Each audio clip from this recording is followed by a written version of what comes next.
बिस्मिल्लाहिर्रहमानिर्रहीम नहमदुहु व नुसल्ली अला रसूलिहिल करीम अम्मा बाद क़ालल्लाहु तबारक व तआला फ़ी कलामिहिल अज़ीम अऊज़ु बिल्लाहि मिनश शैतानिर रजीम बिस्मिल्लाहिर्रहमानिर्रहीम या अय्युहल्लज़ीना आमनु उद्ख़ुलू फ़िस्सिल्मि काफ़्फ़ह वला तत्तबिउ ख़ुतुवातिश्शैतान इन्नहु लकुम अदुव्वुम मुबीन। सदक़ल्लाहुल अज़ीम। अल्लाहुम्मा सल्लि अला सय्यिदिना व मौलाना मुहम्मदिन व अला आलि सय्यिदिना व मौलाना मुहम्मदिन व अला आलि सय्यिदिना व मौलाना मुहम्मदिन व बारिक व सल्लिम। मेरे मोहतरम बुज़ुर्गों और दोस्तों, अल्लाह तबारक व तआला ने अपने बंदों को इस दुनिया में भेजकर यूं ही नहीं छोड़ दिया, बल्कि हर मौके पर हर हाल में बंदा चाहे जिस हालत में हो, हर मौके पर अल्लाह तबारक व तआला ने अपने बंदे की रहनुमाई फरमाई। और रहनुमाई के लिए अल्लाह ताला ने हमें एक किताब दी जिसे हम कुरान करीम कहते हैं। कुरान करीम के अंदर अल्लाह तबारक व तआला ने जगह जगह पर अपने बंदों को समझाया, बुझाया और इरशाद फरमाया या अय्युहल्लज़ीना आमनु उद्ख़ुलू फ़िस्सिल्मि काफ़्फ़ह, कि ए मुसलमानों, ए ईमान वालों, उद्ख़ुलू फ़िस्सिल्मि काफ़्फ़ह, इस्लाम के अंदर पूरे पूरे दाखिल हो जाओ। वला तत्तबिउ ख़ुतुवातिश्शैतान, शैतान के नक्शे कदम पर मत चलो। इन्नहु लकुम अदुव्वुम मुबीन, ये शैतान सिर्फ दुश्मन नहीं बल्कि खुला हुआ दुश्मन है। इस दुश्मन की ख्वाहिश हर वक्त और तुम्हारे हर कदम पर यही रहती है कि किसी तरीक़े से मैं इस इंसान को इसके असल मकसद से हटाकर किसी दूसरी राह पर लगा दूं, कि अल्लाह ने इस इंसान को जिस मकसद के लिए पैदा किया उस मकसद से हटा दूं।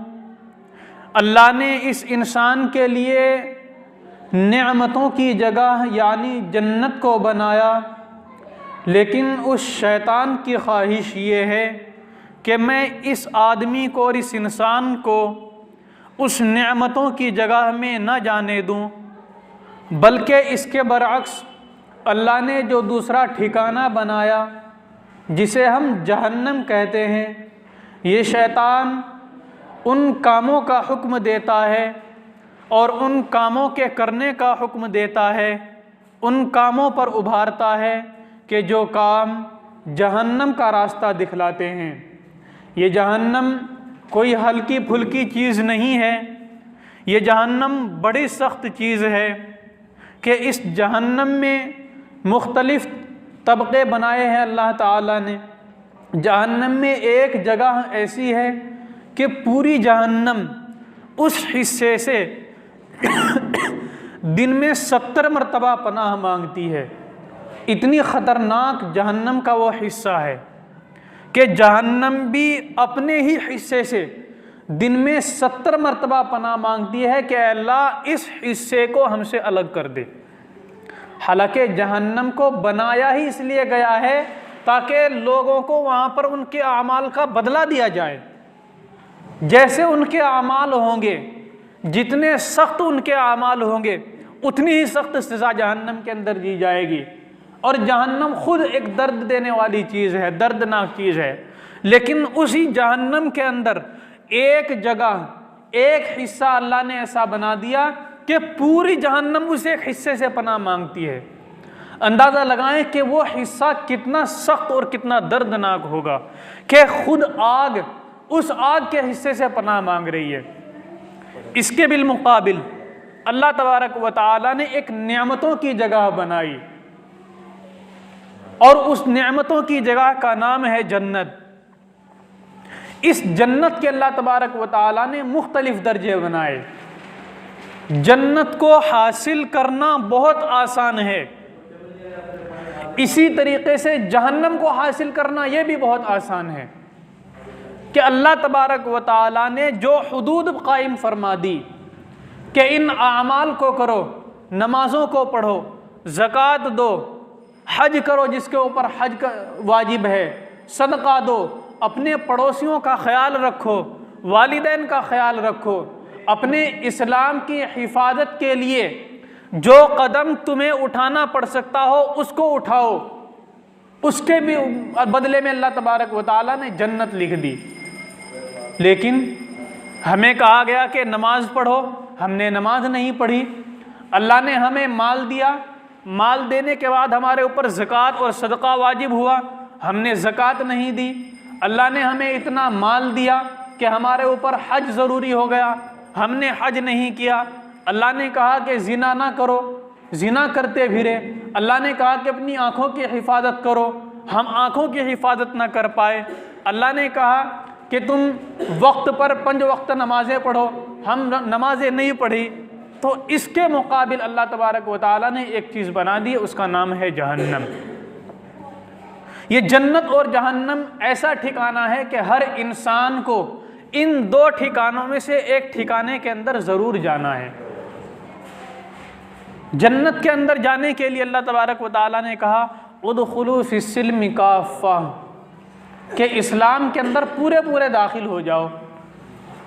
और इसी के साथ साथ अल्लाह ने एक जुमला और इरशाद फरमाया वला तत्तबिउ खुतवातिश शैतान, कि शैतान की बात ना मानना, शैतान के नक्शे कदम पर मत चलना। क्यों ना चलना? इसलिए कि वो तुम्हारा दुश्मन है। इन्नहु लकुम अदुव्वुम मुबीन, खुला हुआ दुश्मन है। वो तुम्हें गुमराही के रास्ते पर ले जाना चाहता है, वो तुम्हें जहन्नम का रास्ता दिखलाना चाहता है। और अल्लाह तबारक व तआला ने वो अहकाम हमें बतलाए, वो कुरान हमें दिया कि जिस पर अमल करके हम सीधे जन्नत में जा सकते हैं। हमारी शरीयत, हमारे नबी का तरीक़ा ये सबसे अफजल तरीक़ा है। अहले सुन्नत वल जमात का तरीक़ा, सहाबा का तरीक़ा जो सुन्नत से साबित है, सहाबा से साबित है, जिसको हमारे उलमाए देवबंद सही कहते हों, वो तरीक़ा कहलाता है कि जो तरीक़ा सीधा जहन्नम में जन्नत का रास्ता दिखलाता है। इसके बिलमुकाबिल अगर हम कोई और रास्ता इख्तियार करेंगे तो हम बिदअतों में चले जाएंगे, गुमराही की तरफ बढ़ते चले जाएंगे।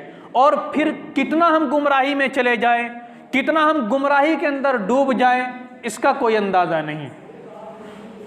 इसीलिए अल्लाह तबारक व तआला ने जगह जगह पर अपने बंदों को आगाह फरमाया। तो अल्लाह तबारक व तआला से हमें लौ लगानी चाहिए, अल्लाह से हमें ताल्लुक़ बनाना चाहिए, अल्लाह से हमें अपना दिल जोड़ना चाहिए, हमें अपने अल्लाह से रिश्ता मजबूत करना चाहिए। हमारा अल्लाह इतना रहीम है, इतना रहीम है कि अल्लाह तबारक व तआला के जितने भी सिफाती नाम हैं, अल्लाह ये अल्लाह का एक नाम है, इसके बिलमुकाबिल अल्लाह के 99 नाम हैं। उन 99 नामों के अंदर कोई भी नाम ऐसा नहीं है कि जिस नाम के अंदर गुस्से के माना पाए जाते हों, बल्कि हर नाम के अंदर अल्लाह तबारक व तआला के रहमत पाई जाती है। अल्लाह तबारक व तआला ने रहमत के 99 हिस्से बनाए, 100 हिस्से बनाए, और उन 100 हिस्सों में से एक हिस्सा दुनिया में डाला। उसी एक हिस्से की वजह से माँ अपने बच्चों पर रहम खाती है, हम आपस में एक दूसरे पर रहम खाते हैं, सिर्फ उस एक हिस्से की वजह से। बाकी जो 99 हिस्से हैं वो अल्लाह तबारक व तआला ने अपने पास रखे हैं। अब हमें अंदाज़ा लगाना चाहिए कि 100 हिस्सों में से जो पहला एक हिस्सा है वो अल्लाह ने दुनिया में उतार दिया, और उसकी वजह से, उस एक हिस्से की वजह से माँ अपने बच्चे पर कितना रहम खाती है कि माँ खुद तो परेशानी में रात को गुजार देना गवारा करती है, लेकिन अपने बच्चे को परेशानी में देखना गवारा नहीं करती। बाप पूरे दिन दूसरों के आगे धक्के खाकर अपनी औलाद को रात को खिलाता है आकर, लेकिन ये बाप कभी भी ये नहीं चाहता कि मेरी ज़िंदगी ऐश व इशरत में गुजरे, बल्कि इस बाप की यही तमन्ना रहती है कि काश किसी तरीके से आने वाले वक्त में, आने वाले समय के अंदर मेरी औलाद को परेशानी ना हो। ये उस एक हिस्से की वजह से ऐसा होता है। रिश्तेदार आपस में रिश्तेदार पर, दूसरे रिश्तेदार के ऊपर कितना रहम करता है, नाना अपने नवासे के ऊपर कितना रहम करता है, दादा अपने पोते के ऊपर कितना रहम करता है। इसी तरीके से हर रिश्तेदारी को हम देख लें, ये तमाम के तमाम जो हम एक दूसरे से मोहब्बतों का इजहार करते हैं, ये सिर्फ उस एक रहमत के हिस्से की बरकत है। अब सोचो कि अल्लाह ने जो 99 दर्जे अपने पास रखे हैं वो कितने आला होंगे। ये बात बहुत आसानी से नहीं मिलती है, अल्लाह का रास्ता बहुत आसानी से नहीं मिलता है, अल्लाह से ताल्लुक़ बहुत आसानी से नहीं बनता है। अल्लाह से रिश्ता बनाने के लिए अपने आप को खपाना पड़ता है, अल्लाह से लौ लगाने के लिए अपने आप को अल्लाह की तरफ धकेलना पड़ता है। और जब हम अपना एक कदम अपने रब की तरफ उठाते हैं तो अल्लाह ताला इरशाद फरमाते हैं कि मेरा बंदा जब मेरी तरफ चल कर आता है तो मैं अपने बंदे की तरफ दौड़ कर जाता हूँ। मेरा बंदा अगर मेरी जानिब एक कदम उठाता है, हम अपने घर से चले ये नीयत करके कि हम मस्जिद में जाकर नमाज पढ़ेंगे, तो हमें अपने घर से जो एक कदम उठाया तो अल्लाह तबारक व ताला उस एक कदम के उठाने की वजह से 10 मरतबा अल्लाह तबारक व ताला हमारी तरफ तवज्जो करते हैं। तो अल्लाह तबारक व ताला की रहमत बड़ी अजीम है। अल्लाह तबारक व ताला हमारे इंतज़ार में है कि कब मेरा बंदा मेरे दर पर आए, मेरा बंदा मेरे दर पर आकर हाथ उठा दे कि ऐ अल्लाह मैं आ गया हूँ, मुझे माफ़ कर दे। ऐ अल्लाह मैं आज तक तेरे दर से दूर रहा, लेकिन ऐ अल्लाह आज मुझे उस गफलत से छुटकारा मिला है। ऐ अल्लाह मैंने सुना है कि तू बड़ा रहीम है, ऐ अल्लाह तू मुझे माफ़ कर दे। तो अल्लाह तबारक व ताला फ़ौरन कहते हैं कि ऐ मेरे बंदे तेरा आना मुबारक हो, तू देर से आया, मुझे तेरा काफ़ी इंतज़ार था कि कब मेरा बंदा मेरे दर पर आए, मेरा बंदा कब मुझे अल्लाह कहकर पुकारे, मेरा बंदा कब मेरे आगे आंसू बहाए। हदीस में आता है कि बंदा जिस वक्त अल्लाह के आगे हाथ उठाता है तो अगरचे बंदे के आंसू भी ना निकले, बंदा ऐसा चेहरा बना ले जैसा रोने वाले का चेहरा होता है। हम चाहे बतकल्लुफ़ जानबूझकर ही उस चेहरे को बना लें, तो अल्लाह तबारक व ताला फरमाते हैं कि मुझे शर्म आती है अपने बंदे को खाली हाथ लौटाऊं। और अगर हम अपने रब के सामने 2 आंसू बहा दें तो फिर अल्लाह तबारक व ताला कितनी रहमतों का मामला हमारे साथ फरमाएंगे। हदीस में आता है कि जब अल्लाह से मांगो तो या तो रो, और अगर रो ना सको तो अपना चेहरा ऐसा बना लो जैसे कि रोने वालों का चेहरा होता है। ये अल्लाह के आगे हमने हाथ फैला रखे हैं, हमने किसी और इंसान के आगे हाथ नहीं फैलाए। आज हम अपने दिल में अल्लाह से जो कहकर मांग ले, अल्लाह तबारक व ताला सारी बातों को सुन रहा है।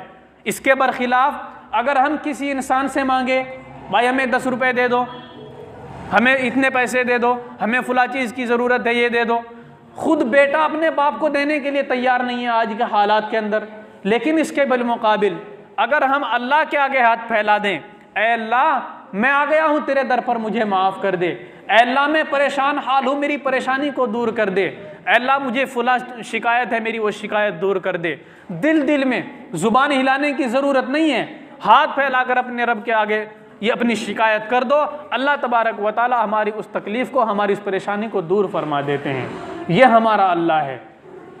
हमें अपने रब से ताल्लुक़ बनाना चाहिए। अल्लाह से ताल्लुक़ बनाना अगर एक तरफ मुश्किल है तो दूसरी तरफ अल्लाह तबारक व ताला से ताल्लुक़ बनाना बेइंतहा आसान है।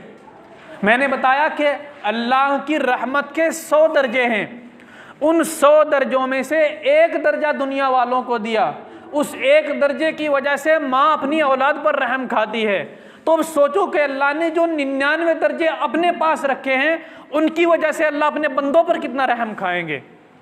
तो इस चीज़ को देखते हुए अब सोचो कि अल्लाह से ताल्लुक़ बनाना कितना आसान है। हमारे सिर्फ 2 आंसुओं की बात है कि अगर हम अपने रब के आगे 2 आंसू बहा दें तो अल्लाह हमारा हो गया। मन कान लिल्लाहि कान अल्लाहु ला, जो अल्लाह का हो गया अल्लाह उसका हो गया।